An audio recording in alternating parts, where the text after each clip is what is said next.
નમસ્તે, કેમ છો તમે બધા? જય માતાજી, જય શ્રી કૃષ્ણ। હું કચ્છનો રહેવાસી છું। હું એક સાદા અને ગરીબ પરિવારનો હતો। જ્યારે મેં મારું ઘર છોડ્યું ત્યારે હું 15 વર્ષનો હતો।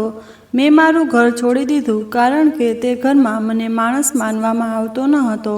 મારા ઘરમાં મારી સાથે પ્રાણીની જેમ વ્યવહાર કરવામાં આવતો હતો। બાળપણથી લઈને આજ સુધી મને મારા માતા પિતા તરફથી પ્રેમ મળ્યો નથી। જ્યારે હું નાનો હતો ત્યારે મારા માતા પિતાએ મને છોડી દીધો। મારા પિતાને 3 ભાઈઓ હતા। જ્યારે મારા પિતાના નાના ભાઈ એટલે કે મારા કાકાને કોઈ સંતાન ન હતું। મારા માતા પિતાએ મને મારા કાકા અને કાકી પાસે મૂકીને તેઓ બીજા શહેરમાં રહેવા ચાલ્યા ગયા। મારા કાકા અને કાકીએ મને તેમના બાળક તરીકે ઉછેર્યો। પરંતુ જ્યારે હું 5 વર્ષનો થયો ત્યારે મેં એવા સમાચાર સાંભળ્યા કે મારા કાકા અને કાકીને પોતાનું બાળક થવાનું છે। તે સાંભળીને હું ચોંકી ગયો। તેનું પોતાનું બાળક તેના ઘરે આવવાનું હતું। તેથી તે બંને મને ઓછો પ્રેમ કરવા લાગ્યા અને જ્યારે તેને પોતાનું બાળક થયું ત્યારે તેઓ મને ઘરમાં રાખેલ નોકરની જેમ મારી પાસે કામ કરાવવા લાગ્યા। મારી કાકી સાથે ખૂબ જ ક્રૂર વર્તન કરતી હતી। તેને પોતાના બાળકો થયા પછી તેણે મારી સાથે ખરાબ વર્તન કરવાનું શરૂ કર્યું। મારા કાકા પણ હવે મારી સાથે સારી રીતે વર્તન કરતા ન હતા। તેને નાનપણથી જ મને ઘરના તમામ કામો કરવા મજબૂર કર્યો હતો। હું તેનો ભત્રીજો હોવા છતાં પણ તે મારો નોકર તરીકે ઉપયોગ કરતા હતા। એ ઘરમાં નોકરની જેમ રહેતો હતો। જ્યારે હું 15 વર્ષનો થયો ત્યારે હું આ બધાથી કંટાળી ગયો અને હવે હું આ ઘર છોડીને ક્યાંક દૂર જવા માંગતો હતો।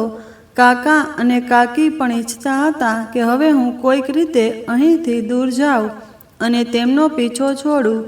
તેઓ મને ઘણીવાર કહેતા કે હવે તું તારા સગા માતા પિતા પાસે ચાલ્યો જા, અમારે તારી કોઈ જરૂર નથી। મારા સગા માતા પિતા મને સ્વીકારવા તૈયાર ન હતા। મારા કાકાને લાગ્યું કે જો મેં તેનો નાનો હતો ત્યાં સુધી ઉછેર કર્યો છે, પછી જ્યારે મોટો થશે ત્યારે તે મારી મિલકતમાં પણ હિસ્સો માંગશે, કારણ કે હવે બધી સંપત્તિ મારા પોતાના બાળકોની હોવી જોઈએ। તેથી જ તેમને પણ મારા પર દયા ન આવી અને તે પણ ઈચ્છતા હતા કે હું આ ઘર છોડીને ક્યાંક દૂર જાઉં।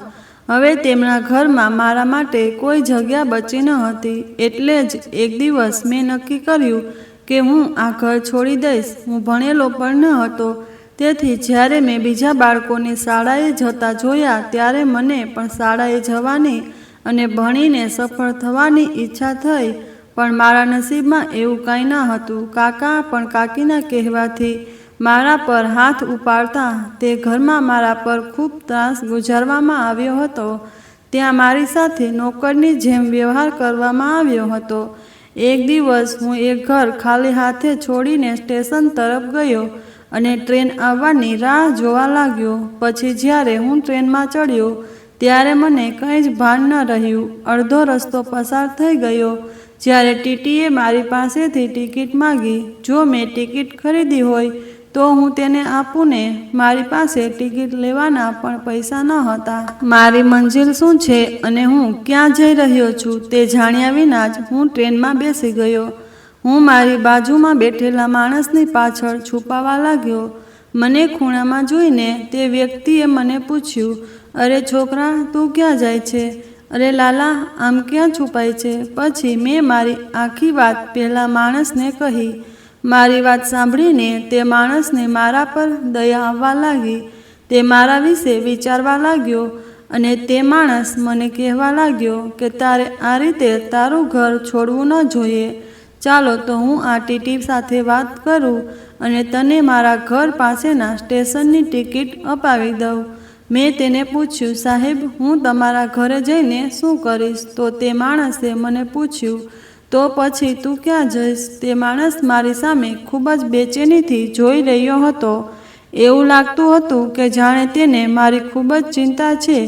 હું તેને જોઈને ચૂપ થઈ ગયો। પછી તેણે મને તેની સાથે તેના ઘરે આવવાનું કહેવાનું શરૂ કર્યું। તેણે કહ્યું, માટે કોઈ પણ રીતે મારી સાથે કામ કરવા માટે મારે એક છોકરાની જરૂર છે। મારે 4 દીકરીઓ છે મારે કોઈ દીકરો નથી. હું કોઈ પ્રામાણિક વ્યક્તિને શોધું છું જેને હું મારી સાથે રાખી શકું અને તે મારી દીકરીઓની રક્ષા કરી શકે અને મારા કામમાં મને મદદ પણ કરી શકે. મારી પાસે એક મોટી ઇલેક્ટ્રોનિક વસ્તુઓની દુકાન છે. હું ઘરમાં એકમાત્ર કમાનાર વ્યક્તિ છું. તેથી મને ઘણી મુશ્કેલીઓનો સામનો કરવો પડે છે. મારે પત્ની પણ નથી. મારે મારી દીકરીઓનું ધ્યાન મારે પોતે જ રાખવાનું છે અને મારા કામ પર પણ ધ્યાન આપવાનું છે. એટલા માટે હું કોઈ એવી વ્યક્તિને શોધવા ઈચ્છું છું જે મારી દીકરીઓને મદદરૂપ થઈ શકે અને મારા કામમાં પણ મને મદદ કરે. મને કહ્યું, તું હજી બાળક છે અને નાનો છે. મારી 4 દીકરીઓ તને પોતાના ભાઈ માનશે અને તને પ્રેમ કરશે.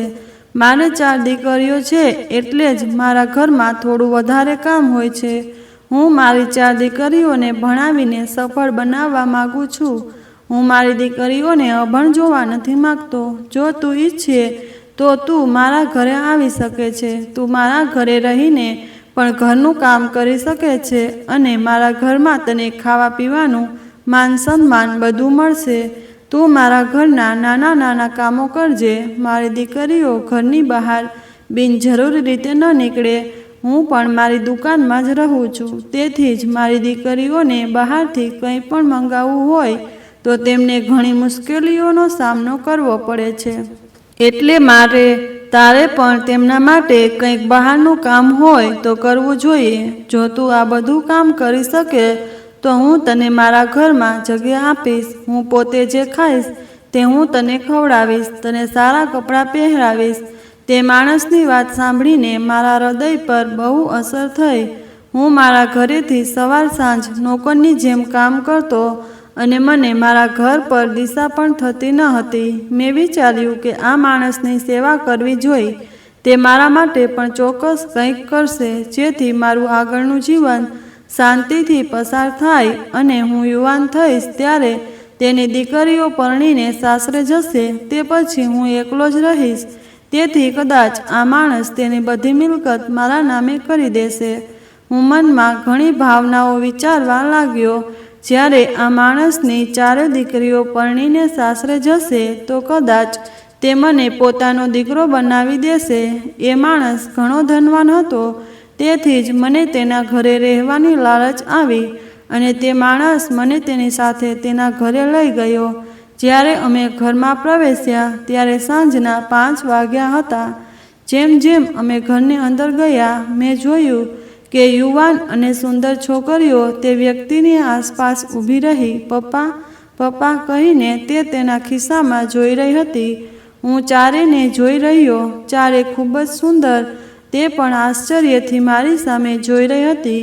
એક છોકરી તેના પિતાને કહેવા લાગી, પપ્પા, તમે તમારી સાથે કોને લાવ્યા છો? તમારે છોકરો નથી તો શું તમે બહારથી કોઈ છોકરાને લાવીને રાખો છો? ત્યારે સાહેબે જવાબ આપ્યો કે હું આ છોકરાને તમારી મદદ કરવા માટે લાવ્યો છું, જેથી કરીને તમને તમારા અભ્યાસમાં કોઈ સમસ્યા ન આવે. હું મારી દીકરીઓને ભણાવીને સફળ બનાવવા માંગુ છું. હું ઈચ્છું છું કે તમે 4 તમારા પગ પર ઊભા થાઓ. તે દિવસથી મેં ત્યાં કામ કરવાનું શરૂ કર્યું. ત્યાં મને રહેવા માટે એક નાનકડો રૂમ આપ્યો હતો. હું એ જ રૂમમાં રહેતો હતો અને ત્યાં સૂતો હતો. મોટી દીકરી 24 વર્ષની હતી અને તે હંમેશા મારી સાથે વાતો કરતી રહેતી હતી. તેનું નામ નૈના હતું. નૈના કહેતી કે મને ભણવાનો શોખ નથી. અમારા પિતા અમને ભણવા માટે દબાણ કરે છે. તેમની વાત સાંભળીને મને નવાઈ લાગી. હું છોકરો હતો તો પણ મને ભણાવવામાં આવ્યો ન હતો. એ છોકરીઓના પિતા તે છોકરીઓ હોવા છતાં તેમને ભણાવી હતી, પરંતુ આ છોકરીઓ ભણવામાં ધ્યાન આપતી ન હતી. તેઓ આખો દિવસ મોબાઈલ કે ટીવી પર ધ્યાન કેન્દ્રિત કરતી હતી અથવા તેઓ એકબીજા સાથે મજાક કરતા હતા. હું ત્યાં હવે 2 વર્ષથી કામ કરું છું અને હું 17 વર્ષનો હતો. એક રાત્રે જ્યારે હું મારા રૂમમાં સૂતો હતો ત્યારે મને મારા રૂમનો દરવાજો હળવો અવાજે અનુભવ થયો. હું આંખો ચોળીને જાગી ગયો. મને ખૂબ ઊંઘ આવી રહી હતી. દરવાજો ખોલતાની સાથે જ મારી સામેનું દ્રશ્ય જોઈને હું આશ્ચર્યચકિત થઈ ગયો. નૈના મારી સામે ઊભી હતી. મને ખબર નથી કે તે રાત્રે આટલા સુંદર કપડાં પહેરીને ક્યાં જઈ રહી હતી. મેં તેને ખૂબ જ વિચિત્ર નજરે જોવાનું શરૂ કર્યું, પણ પછી તેની વાતચીત અને ચાલથી એવું લાગ્યું કે તે ક્યાંય જતી નથી, પણ મારા રૂમમાં આવી રહી છે. મેં તેને રોકીને પૂછ્યું, નૈના, તું આટલી રાતે મારા રૂમમાં કેમ આવે છે? તો તે મને કહેવા લાગી કે મારે તારા રૂમમાં થોડું કામ છે, તો તું આ રૂમમાંથી બહાર જા. આટલું કહીને તેણે ઝડપથી દરવાજો ખોલ્યો અને મારા રૂમમાં આવી ગઈ. મારે મારા રૂમમાંથી બહાર નીકળવું પડ્યું. તેણે મને કહ્યું, તું હોલમાં જઈને સૂઈ જા. ત્યાં તારા માટે બ્લેન્કેટ રાખેલું છે, તેને ઓઢીને સૂઈ જા. હું તને સવારે 5 વાગે જગાડીશ, પછી તું તારા રૂમમાં આવીને સૂઈ જજે. તેના શબ્દો સાંભળીને મને ખૂબ જ આશ્ચર્ય થયું. તેણે મને કહ્યું, હું તારા રૂમમાંથી ચોરી કરવા નથી આવી. પછી હું ત્યાંથી આવીને હોલમાં બેઠો. મારી આંખો ચોરીને જોયું કે ખરેખર સોફા પર એક બ્લેન્કેટ પડ્યો હતો. એટલે કે તેણે મારા માટે સૂવાની વ્યવસ્થા પહેલેથી જ કરી દીધી હતી. હું સાવ દુબળો પાતળો હતો, તેથી હું આરામથી સોફા પર સૂઈ ગયો. મારી જાતને બ્લેન્કેટથી ઢાંકીને સૂઈ ગયો. મને ઠંડી પણ લાગતી ન હતી. હું ગાઢ નિંદ્રામાં સરી પડ્યો અને મને કંઈ જ ભાન ન રહ્યું. સવારે જ્યારે મેં આંખ ખોલી ત્યારે સવારના 5 નહીં પણ સવારના 8 વાગ્યા હતા. મેં આંખ ખોલી તો જોયું કે સાહેબ મારી સામે ઊભા હતા. તેમણે મને પૂછ્યું કે તું અહીં કેમ સૂઈ રહ્યો છો?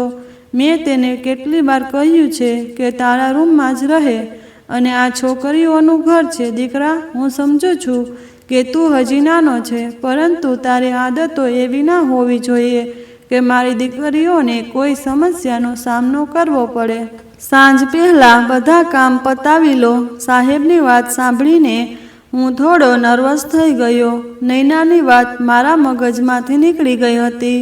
હું શરમ અનુભવતો મારા રૂમમાં પાછો આવ્યો. સવારનું કામ શરૂ થવામાં હજુ 2 કલાક બાકી હતા, પણ હું રૂમમાં આવ્યો કે તરત જ મેં જોયું કે મારો રૂમ વિચિત્ર હાલતમાં હતો. મારા રૂમમાં ખાદ્ય પદાર્થોના ખાલી પેપર પડેલા હતા. એવું લાગતું હતું કે જાણે મારા રૂમમાં કોઈ પાર્ટીનું આયોજન કરવામાં આવ્યું હોય.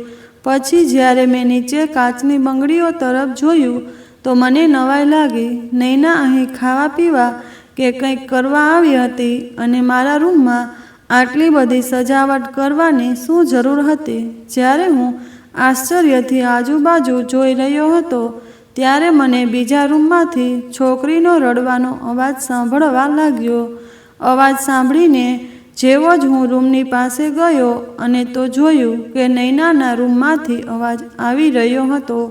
નૈના પીડાથી રડી રહી હતી. તેનો અવાજ સાંભળીને હું તેના રૂમમાં ગયો કે તરત જ રડવાનો અવાજ બંધ થઈ ગયો. ત્યાં જોયું તો નૈનાના પપ્પા તેની દીકરી પર બૂમો પાડતા હતા, અને તેની દીકરી પણ તેના પર બૂમો પાડી રહી હતી. બંને સાવ ચૂપ થઈ ગયા, અને સાહેબ મને પૂછવા લાગ્યા કે તું અહીં કેમ આવ્યો છો? મેં તને અહીં બોલાવ્યો છે? નથી તો અહીં તું શું કરવા આવ્યો છો? સાહેબ ખૂબ જ ગુસ્સે જણાતા હતા અને ભયભીત નજરે મારી સામે જોઈ રહ્યા હતા. પછી મારે રૂમમાંથી બહાર આવવું પડ્યું. હું બહાર આવતા જ ફરી રડવાનો અવાજ શરૂ થઈ ગયો.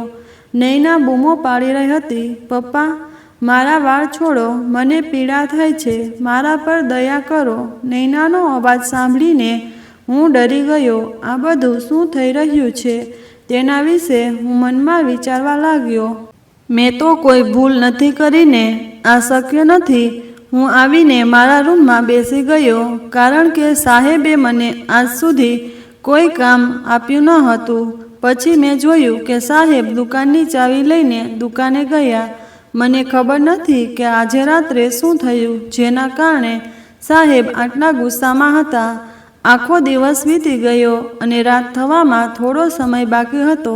જ્યારે નૈના મારા રૂમમાં આવી ત્યારે તેની આંખોમાં આંસુ આવી ગયા હતા. તેણી મને કહેવા લાગી, અંકિત, સાંભળ, મારે તારી સાથે વાત કરવી છે. હું ઊભો થયો અને તેણીને શું થયું તે જણાવવા કહ્યું. મારી વાત સાંભળીને તે બેસી ગઈ અને મારી સામે રડવા લાગી. રડતા રડતા તેણે મને કહ્યું કે હું તને શું કહું અંકિત, મારા પપ્પા અમને પ્રાણીની જેમ મારે છે. તે કહે છે કે તમારે ભણવું જોઈએ અને પોતાનું નામ બનાવવું જોઈએ. તે પહેલેથી જ ખૂબ જ લોભી વ્યક્તિ છે. તેની દીકરીઓની કમાણી ખાવા માગે છે. તે ઈચ્છે છે કે હું નોકરી કરું અને મારી કમાણી મારા પિતાને સોંપી દઉં. પણ હવે મારી ઉંમર થઈ ગઈ છે, મારે લગ્ન કરવા છે. લગ્ન કરવા એ મારો અધિકાર છે. હું એક છોકરાને ખૂબ પ્રેમ કરું છું અને તેની સાથે લગ્ન કરવા માગું છું. ગઈકાલે રાત્રે તે છોકરો મને મળવા આવ્યો હતો, જે મારા પિતાને ખબર પડી ગઈ, જેના પર મારા પિતા ગુસ્સાથી લાલ થઈ ગયા. તે સમયે તે કંઈ બોલ્યા ન હતા, પરંતુ બાદમાં તેને શંકા ગઈ અને તેણે મને એટલો માર માર્યો કે મને મારો જીવ લેવાનું મન થયું. શું તું મને મદદ કરીશ? મને લાગ્યું કે તેમના પિતા ઘણા સારા છે અને આ છોકરીઓને તેમના પિતાનું કોઈ મહત્વ નથી. જ્યારે રાત પડી ત્યારે નૈનાએ ખોટું પગલું ભરવાનું નક્કી કર્યું. ત્યારે મેં તેને સમજાવી અને રોકી. બીજી જ રાત્રે તે મને કહેવા લાગી કે તારે એક કામ કરવાનું છે. જ્યારે હું રાત્રે મારા મોઢા પર રૂમાલ બાંધીને આવું ત્યારે તારે ચોર ચોર એમ અવાજ કરવાનો છે. જ્યારે હું ઘરનો દરવાજો ઓળંગીશ ત્યારે તારે આ પથ્થર ઉપાડીને મને મારવાનો છે. અને પછી તેને કહ્યું કે જે થાય તે જોયું જશે. નૈનાએ મારી પાસેથી આ વચન લીધું હતું, કારણ કે જો હું તેને સાથ નહીં આપું તો તેના પિતાને કહેશે અને મને મારશે. અને ગમે તેમ કરીને મારે કોઈ મોટું કામ કરવાનું નહોતું. મારે તો પથ્થર જ ઉપાડીને ખોટું મારવાનું હતું. મેં પણ એવું જ કર્યું. પણ એક કમનસીબ અને ખરાબ સમયે જ્યારે મેં પથ્થર ઉપાડીને સામે દિવાલ પર મારવા ફેંક્યો ત્યારે સામેથી સાહેબ આવી રહ્યા હતા. મને ખબર ન હતી કે નૈના તેના પિતાની દુશ્મન બની ગઈ છે. મને નૈનાએ ઈશારો કર્યો કે મેં તરત જ પથ્થર ફેંક્યો તો તે સીધો જ સાહેબના માથા પર વાગ્યો અને સાહેબ જમીન પર પડ્યા. તે ખરાબ રીતે રડવા લાગ્યા અને મેં જે કર્યું તેનો મને પસ્તાવો થયો. નૈના તેના પિતાને પીડામાં જોઈને સ્થળ પર જ ઊભી હતી. તેની જગ્યાએથી ગઈ ન હતી. પછી શું થયું? સાહેબને હોસ્પિટલ લઈ ગયા અને ત્યાં તેને જીવ ગુમાવ્યો અને પાછળથી પોલીસ પણ તપાસમાં આવી. આ આખું રહસ્ય પોલીસ સમક્ષ ખુલ્યું. પણ પછી સંજોગોને કારણે મારે પણ જેલમાં જવું પડ્યું. સાહેબની બાકીની 3 દીકરીઓને લાગ્યું કે આ બધા માટે હું જ જવાબદાર છું. તેઓએ મને પોલીસને હવાલે કર્યો અને મેં જેલમાં મારી સજા ભોગવી. પરંતુ મારી સાથે નૈનાને પણ જેલમાં ધકેલી દેવામાં આવી હતી, કારણ કે તે પણ ઘટના સ્થળે જ ઊભી હતી અને તેણે તેના પિતાને બચાવવા માટે કોઈ પ્રયાસ ન કર્યો હતો. મને જેલની સજા ભોગવવાની ફરજ પડી, જેના માટે મેં કોઈ ગુનો ન કર્યો હતો. હું સાહેબના ઘરે કામ કરતો હતો. મારો હેતુ સાહેબની દીકરીઓને ફસાવવાનો ન હતો, પરંતુ જ્યારે કોઈ વ્યક્તિ પર આરોપ લાગે છે ત્યારે તેની વાત પર કોઈ વિશ્વાસ કરતું નથી.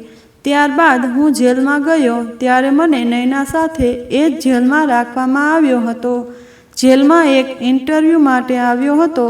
એ નવા કેસ શોધતો રહેતો અને દરરોજ તે પોલીસ અધિકારીને પૂછતો કે આ છોકરા અને છોકરી સાથે એક જ જેલમાં કેમ રાખવામાં આવ્યો છે. ખબર નહીં કેમ પહેલો છોકરો મને જોઈને આટલો નવાઈ પામ્યો. પહેલા રિપોર્ટરનું નામ આકાશ હતું. આખરે તે વિચારી રહ્યો કે આ છોકરો મહિલા સાથે જેલમાં શું કરી રહ્યો છે. મોટા ભાગની જેલમાં પુરુષ અને મહિલાઓને અલગ અલગ રાખવામાં આવે છે, પરંતુ અહીં એક 17 વર્ષનો છોકરો 26 વર્ષની યુવાન અને સુંદર છોકરી સાથે એક જ જેલમાં બંધ હતો. આ બાબત ખરેખર આશ્ચર્યજનક હતી, જેને જોઈને રિપોર્ટર ખૂબ જ આશ્ચર્યચકિત થઈ ગયો. એક દિવસ તેણે જેલરને પૂછ્યું કે મામલો શું છે? મહિલા જેલમાં આ છોકરાનું શું કામ હતું અને આ છોકરો 17 વર્ષનો છે ત્યારે તેની સાથે એક યુવાન છોકરીને કેમ રાખવામાં આવી છે?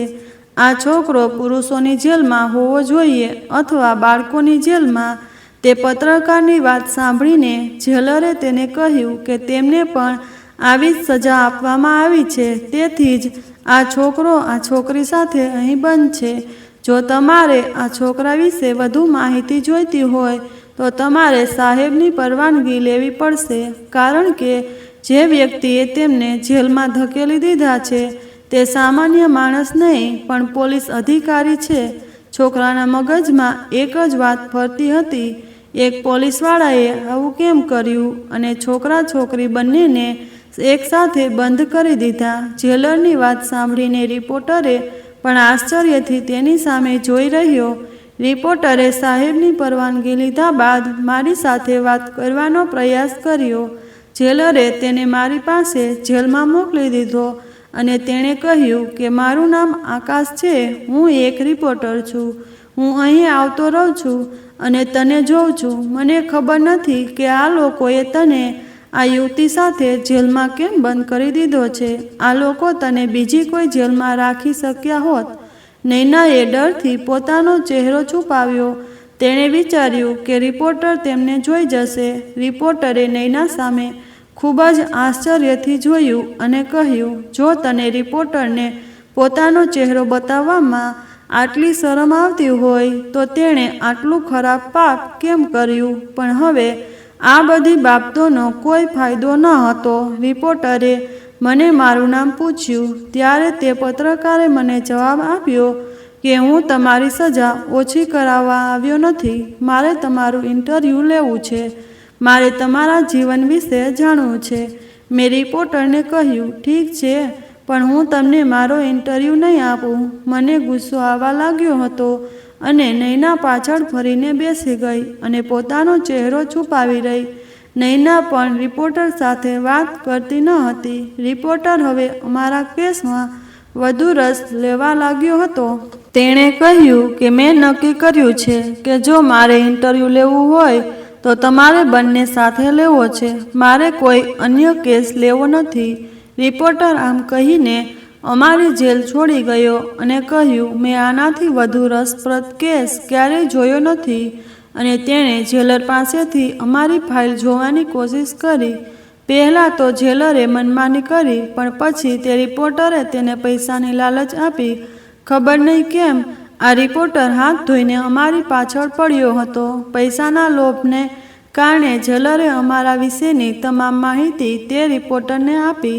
જ્યારે તેણે અમારી ફાઇલ વાંચી ત્યારે તેને ખૂબ જ નવાઈ લાગી, કારણ કે અમારી વિરુદ્ધ રિપોર્ટર નૈનાની બહેનોએ જ ફાઇલ કર્યો હતો અને નૈના તેના પિતાની મોટી પુત્રી હતી. પત્રકારે જેલરને પૂછ્યું કે આ બંનેએ શું કર્યું. જેલરે તેને બધું કહ્યું, પણ તે હજી પણ મારા મોંમાંથી એકવાર બધું સાંભળવા માંગતો હતો. જેલરે પત્રકારને કહ્યું, ક્યારેય આ ત્રણેય બહેનો અહીં આવે છે અને તેમની બહેનને બહુ કહેતી નથી, પણ આ છોકરા પર ખૂબ ગુસ્સે થાય છે અને બૂમો પાડે છે. અમે ઈચ્છીએ છીએ કે અમે આ છોકરાને આ જેલમાંથી બહાર કાઢીએ અને તેને બીજે ક્યાંક રાખી દઈએ, પરંતુ તેમ છતાં અમારા માટે તે અશક્ય છે, કારણ કે અમને આ છોકરાને આ છોકરી સાથે રાખવાનો આદેશ આપવામાં આવ્યો છે. અમે આ છોકરાને ક્યારેય અન્ય જેલમાં ન રાખી શકીએ. રિપોર્ટરને આ ખૂબ જ વિચિત્ર લાગ્યું. રિપોર્ટરે જેલરને પૂછ્યું, શું તમે મને આ કહાની કહી શકો છો? તમે મને એક પોલીસ કર્મચારી વિશે કહ્યું જે તેમને અહીં બંધ રાખે છે. શું તમે મને તે કોણ છે અને તેમના વિશે શું વિચારે છે તે કહી શકશો? આ બાબતે જેલર મૌન બની ગયા અને રિપોર્ટરે વિચાર્યું કે કદાચ જેલરને પણ આ વાતની ખબર નહીં હોય. પછી તે ચોકીદાર પાસેથી અમારા વિશે જાણવાનો પ્રયાસ કર્યો. ચોકીદારનું કામ ચોકીદારી રાખવા કરતાં પોલીસ સ્ટેશનની અંદરની પરિસ્થિતિ વિશે સમાચાર રાખવાનું વધુ મહત્વનું હતું. રિપોર્ટર ખૂબ જ હોશિયાર લાગતો હતો અને અમારા વિશે સૌથી વધુ જાણવાનો પ્રયાસ કરી રહ્યો હતો. ચોકીદાર ઘણો વૃદ્ધ હતો અને રિપોર્ટરે વિચાર્યું કે તેને આ વિશે કંઈ ખબર હોવી જોઈએ. તેણે વિચાર્યું કે ચોકીદાર તેને જે થયું તે ચોક્કસ કહેશે. તેણે વિચાર્યું કે ચોકીદાર આ છોકરા અને છોકરી વિશે ચોક્કસ જાણતો હશે. જ્યારે રિપોર્ટરે ચોકીદારને આ વિશે પૂછ્યું ત્યારે ચોકીદારે આશ્ચર્યથી તેની સામે જોયું અને કહ્યું, તમે આ છોકરી વિશે શું કામ પૂછો છો? તે બંને પતિ પત્ની છે. રિપોર્ટરે કહ્યું, અરે એવું ના થઈ શકે. આ છોકરો ખૂબ જ નાનો છે જ્યારે છોકરી ખૂબ મોટી છે. ચોકીદારે કહ્યું કે પ્રેમમાં વ્યક્તિ કંઈ પણ કરી શકે. કદાચ આ છોકરીએ આ યુવક સાથે લગ્ન કર્યા છે. ચોકીદારે રિપોર્ટર સાથે મજાક કરી હતી અને કહ્યું હતું, એવું ન વિચારો કે આ છોકરીનો પતિ હશે. આ છોકરો 17 વર્ષનો છે અને એક થપ્પડ ખાવાને પણ લાયક નથી. લગ્ન તો એક બાજુ છોડી દો. મારો મતલબ છે કે આ ગરીબ માણસમાં એટલો જીવ નથી. જુઓ તેનું શરીર કેટલું પાતળું અને નબળું છે. શું તમને લાગે છે કે આ કોઈ ગુનેગાર હશે? ફક્ત મોટા લોકો આવા નાના માણસો ઉપર આરોપ નાખી દે છે. ચોકીદારે રિપોર્ટરને ઘણું કહ્યું. તેણે પત્રકારને કહ્યું કે હું તમને તેમના વિશે વધુ નહીં કહું, પરંતુ હું તમને એટલું કહી શકું છું કે જો આ બંનેને આ જેલમાં લાવ્યા તો તે બીજું કોઈ નહીં પણ તેમના પોતાના સંબંધીઓમાંથી એક જ છે, જે એક પોલીસકર્મી છે અને અહીં એ તે પોલીસકર્મીની વાતનો કોઈ નજરઅંદાજ કરી શકે નહીં. એટલે જ તેમનો આદેશ છે કે આ બંનેને સાથે રાખવા જોઈએ. તેથી જ અમે આ બંનેને સાથે રાખ્યા છે. જો તમારે બાકીની માહિતી મેળવવી હોય તો તમારે આ છોકરા પાસેથી જ મેળવવી જોઈએ. આ છોકરો ખૂબ જ સ્માર્ટ છે. તેની આંખો આગળ પાછળ ફરે છે. તે આ કેસ વિશે બધું જ જાણે છે. જેલરે રિપોર્ટરને કહ્યું, તેના ઇન્ટરવ્યૂ લેવા માટે મને પૈસા આપો અને તેને અહીંથી લઈ જાઓ. તેને બહાર લઈ જાઓ અને તેનો ઇન્ટરવ્યૂ લો. આ રીતે તમે તેના વિશે બધું જાણી શકશો. બીજા દિવસે પત્રકારે પણ એવું જ કહ્યું કે આ લોકોની વાત બહુ રસપ્રદ છે. રિપોર્ટરને એક રસપ્રદ વાર્તા જોઈતી હતી અને તેણે વિચાર્યું કે પર્વત ખોદવાનો અને ઉંદર શોધવાનું ઉદાહરણ મારી સાથે કામ કરશે.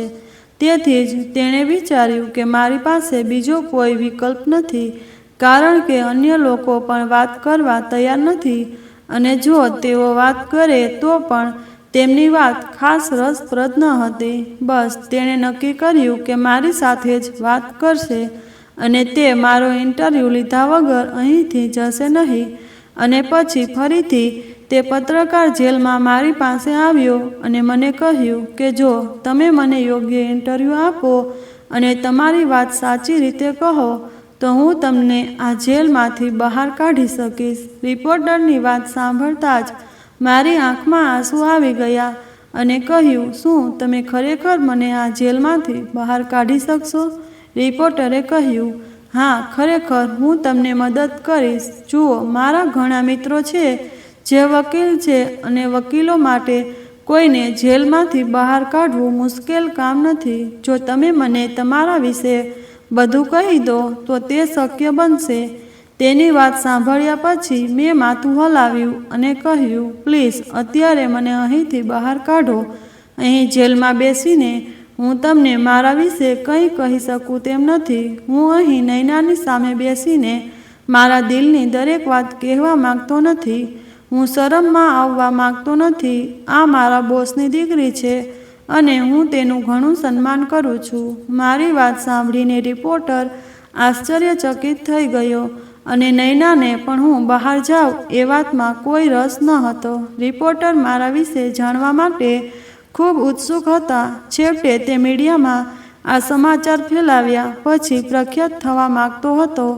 તેની આવકનો સ્ત્રોત જોઈ રહ્યો હતો અને હું ઈચ્છતો હતો કે કોઈ પણ રીતે મને આ જેલમાંથી બહાર કાઢે. નૈના ખૂબ જ આશ્ચર્ય અનુભવી રહી હતી. રિપોર્ટર પણ આ જોઈ રહ્યો હતો અને તેને એવું લાગી રહ્યું હતું કે જાણે તે છોકરાની હાજરીમાં ખૂબ જ શરમ અનુભવતી રહ્યું હોય. મારી અને તેમની વચ્ચે ઉંમરનો ઘણો તફાવત હતો. રિપોર્ટરે ચોકીદારને થોડા પૈસા આપ્યા અને કોઈક રીતે મને જેલમાંથી બહાર કાઢ્યો. રિપોર્ટરે ચોકીદારને કહ્યું કે તે મને 24 કલાક માટે બહાર લઈ જઈ રહ્યો છે અને 24 કલાક પછી તે જ મને જેલમાં છોડી દેશે. શરત માટે રિપોર્ટરે તેના તમામ આઈડી કાર્ડ ચોકીદારને આપી દીધા હતા. છેવટે રિપોર્ટરે મને લઈ જવાની પરવાનગી મળી ગઈ અને આ રીતે ચોકીદારનું ખિસ્સું પણ ભરાઈ ગયું અને રિપોર્ટરનું કામ પણ થઈ ગયું. બહાર આવ્યા પછી વાતાવરણ ખુશનુમા બની ગયું. બહારની હવા મને સ્પર્શી રહી હોય એવું લાગ્યું. હું ખૂબ ખુશ હતો કે આખરે 8 મહિના પછી મેં બહારનું વાતાવરણ જોયું. લાંબા સમય પછી મને ઠંડી હવાનો આનંદ મળ્યો. મેં પત્રકારને કહ્યું કે તમે મારા માટે દેવદૂતની જેમ આવ્યા છો. ત્યારબાદ રિપોર્ટરે મને પૂછ્યું કે તમારી ઉંમર શું છે. મેં કહ્યું કે હું 17 વર્ષનો થવાનો છું, પરંતુ જ્યારે હું અહીં કામ કરવા આવ્યો ત્યારે મારી ઉંમર 15 વર્ષની હતી. રિપોર્ટરે કહ્યું, સારું, તું બહુ યુવાન લાગે છે. મેં રિપોર્ટરને કહ્યું, હા, તેથી જ હું નાનો દેખાઉં છું, કારણ કે મને અહીં ખાવા પીવાનું કંઈ મળતું નથી. જો મેં મારા સ્વાસ્થ્યનું ધ્યાન રાખ્યું હોત તો હું એકદમ સ્વસ્થ હોત, પણ નાનપણથી જ આજ સુધી મને ક્યાંય શાંતિ મળી નથી. મને ખબર નથી કે મારું ભાગ્ય મને ક્યાં લઈ જશે અને મારું શું થશે. મારા નસીબમાં ફક્ત જુલમ અને જુલમ લખાયેલા છે. આ વાત સાંભળીને રિપોર્ટર શાંત થઈ ગયો અને થોડીવાર પછી તેણે કહ્યું, ઠીક છે, મને તમારા વિશે કહો. તમે ક્યાં જઈને આ ઘટના કહેવા માગો છો? મેં રિપોર્ટરને કહ્યું કે તમે મારી સાથે આવો, હું તમને એક જગ્યાએ લઈ જાઉં. હું ત્યાં જઈને તમને બધી વાત કહું. મારી જીભ અહીં ખુલશે નહીં. આટલું કહી હું તેને નિર્જન રસ્તે લઈ ગયો. પછી મેં જમીનમાં માટી ખોદવાનું શરૂ કર્યું. રિપોર્ટરે મને જોઈને આશ્ચર્યચકિત થઈ ગયો અને તેણે મને કહ્યું કે તમે શું કરી રહ્યા છો? મેં કહ્યું, જો તમારે મારી ઘટના સાંભળવી જ હોય તો ચૂપચાપ ઊભા રહો અને હું જે કરું છું તે મને કરવા દો. આટલું કહી મેં ફરીથી માટી ખોદવાનું શરૂ કર્યું અને રિપોર્ટર મને ધ્યાનથી જોઈ રહ્યો. લાંબા સમય સુધી માટી ખોદ્યા પછી મેં માટી તેની અંદર હાથ નાખ્યો તો મને એક ચાવી મળી, જેનો અવાજ બહાર આવી રહ્યો હતો. રિપોર્ટરે ભારે આશ્ચર્યથી મારી સામે જોયું અને પૂછ્યું. મારા હાથમાં ચાવીની ચેન લહેરાતી હતી. પછી પત્રકારે મને પૂછ્યું કે આ શું છે? મેં કહ્યું, ચાવીઓ છે અને આ મારા સાહેબના ઘરની ચાવીઓ છે. મેં મારા માલિક સાથે ક્યારેય દગો નથી કર્યો. હું તમને મારી સાથે મારા માલિકના ઘરે લઈ જઈશ. આપણે ત્યાં બેસીને એકબીજા સાથે વાત કરીશું. ત્યાં હું તમને ચા બનાવીને પીવડાવીશ અને તમને એક આખી ઘટના પણ કહીશ. તમે જાણો છો કે મારી વાત ઘણી લાંબી હોઈ શકે છે. વાત સાંભળતા સાંભળતા તમારે ઘણું લખવું પડશે. તેણે મને કહ્યું કે તમારી વાત પરથી એવું નથી લાગતું કે તમે બાળક છો. એવું લાગે છે કે તમે 40 વર્ષના સમજદાર વ્યક્તિ છો. મેં રિપોર્ટરને કહ્યું, સાહેબ, મારી સમસ્યાઓનું મને બાળક નહીં પણ 40 વર્ષનો શાણો બનાવી દીધો છે. તમે બિલકુલ સાચા છો, પણ મારી જીવનમાં મુશ્કેલીઓએ હંમેશા મને મોટા કામ કરવા મજબૂર કર્યો છે. મને બાળક રહેવાનું સુખ ક્યારેય મળ્યું ન હતું.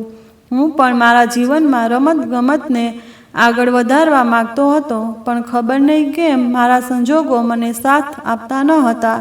ત્યારે રિપોર્ટરે મને પૂછ્યું કે તમે તમારા સાહેબના ઘરની ચાવી અહીં કેમ છુપાવી? પહેલાં મેં ઊંડો શ્વાસ લીધો અને પછી કહેવાનું શરૂ કર્યું કે નૈનાએ મને કહ્યું હતું કે આ ચાવીઓ અહીં છુપાવી દે. જો આપણે ક્યારેય જેલમાંથી બહાર આવીએ તો આપણે આ ઘરની ચાવી કોઈની પાસે માગવી ન પડે. અમે અહીંથી ચાવી લેશું.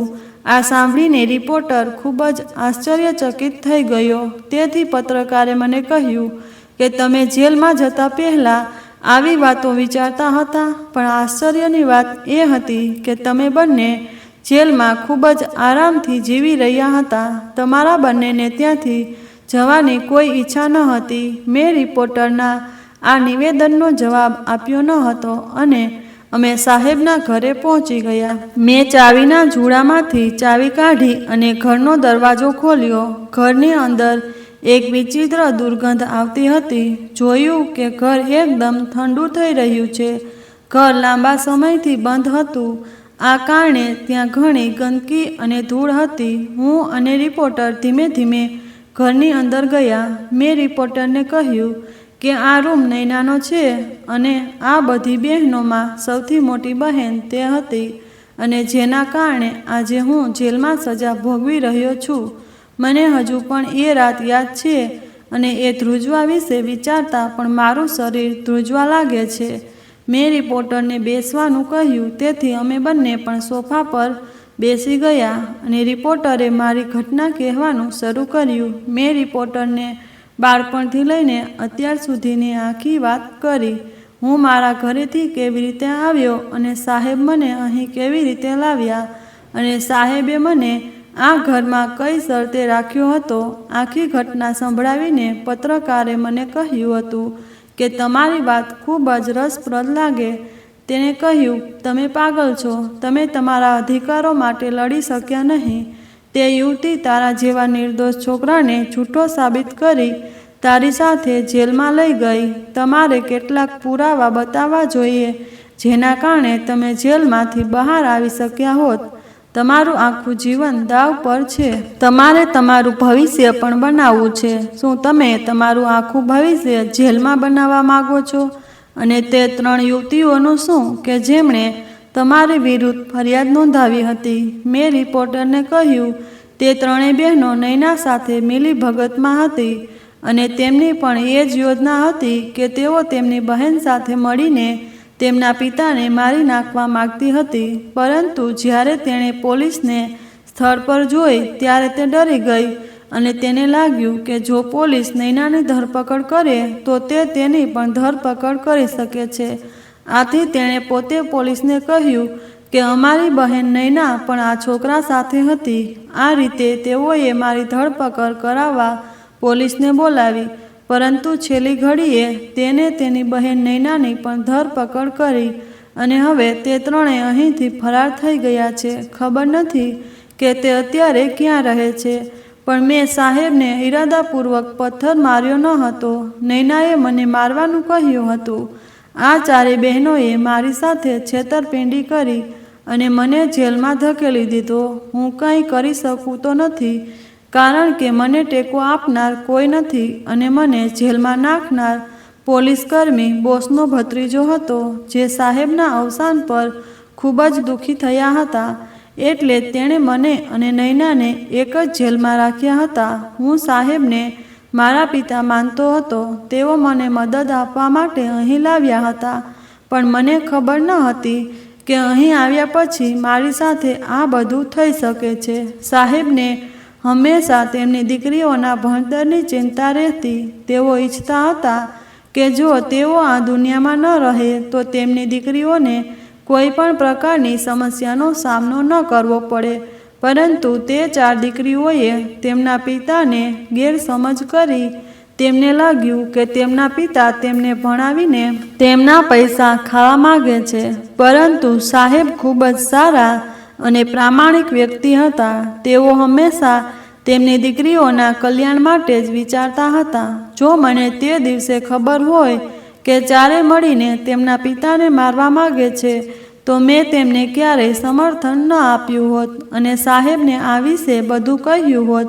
રિપોર્ટરે મારી વાતની નોંધ લીધી અને મારી આખી વાત સાંભળ્યા પછી તે મને 24 કલાક પછી પોલીસ સ્ટેશન લઈ ગયો. તે પછી હું નૈના સાથે એ જ જેલમાં બંધ હતો. બીજા જ દિવસે પોલીસ સ્ટેશનની અંદર ઘણા સમાચાર પત્રકારો હાજર હતા અને ઘણા વકીલો પણ હતા જેઓ મને છોડાવવા માંગતા હતા. તે ઈચ્છતો હતો કે હું આ જેલમાંથી બહાર નીકળું. રિપોર્ટર આકાશે મને ખૂબ સપોર્ટ કર્યો અને તેઓએ મને કોઈક રીતે પોલીસ સ્ટેશનમાંથી બહાર કાઢ્યો. પરંતુ નૈનાને તેના કૃત્યની સજા ભોગવવી પડી. તેથી જ તે આજ સુધી જેલમાં સડી રહી છે. જેલમાંથી બહાર આવ્યા પછી પત્રકારે મને કહ્યું કે તેને મારી વાત એક મેગેઝિનમાં પ્રકાશિત કરી છે જે ઘણી લોકપ્રિય થઈ છે. એ જ રીતે રિપોર્ટર પણ ખૂબ પ્રખ્યાત થઈ ગયો. મેં રિપોર્ટર સામે હાથ જોડીને કહ્યું કે આજ સુધી મને કોઈએ સાથ આપ્યો નથી, પરંતુ આજે હું તમારો ઋણી છું. મને તમે મારા મોટા ભાઈની જેમ ટેકો આપ્યો. કદાચ આ દુનિયામાં મારું કોઈ ન હતું જે મારા પર આટલો મોટો ઉપકાર કરી શકે, પરંતુ રિપોર્ટરે મારા વિશે કંઈ ન વિચાર્યું હોવા છતાં તેણે કદાચ પોતાના ફાયદા માટે તો ફાયદા માટે પણ મને તે જેલમાંથી બહાર કાઢ્યો અને મને અને મારી ઘટનાને પણ પ્રખ્યાત કરી. હવે હું 27 વર્ષનો છું, પરિણીત છું અને હું એક પ્રામાણિક વ્યક્તિ છું. હું ઘણું ભણ્યો અને આજે હું પણ એક રિપોર્ટર છું અને હું મારા પરિવાર મિત્રો સાથે ખૂબ જ ખુશ છું. તો મિત્રો, મને આશા છે કે તમને અમારી વાર્તા પસંદ આવી હશે. જો તમને વાર્તા પસંદ આવી હોય તો વિડીયો લાઈક કરો અને કમેન્ટ બોક્સમાં આ વાર્તા વિશે તમારો અભિપ્રાય આપો અને ચેનલને હજુ સુધી સબસ્ક્રાઈબ ના કરી હોય તો સબસ્ક્રાઈબ કરી નોટિફિકેશન ઓન કરી દો, જેથી આવી બીજી નવી વાર્તા સૌથી પહેલાં તમને મળે. તમારો ખૂબ ખૂબ આભાર. જય માતાજી. જય શ્રી કૃષ્ણ.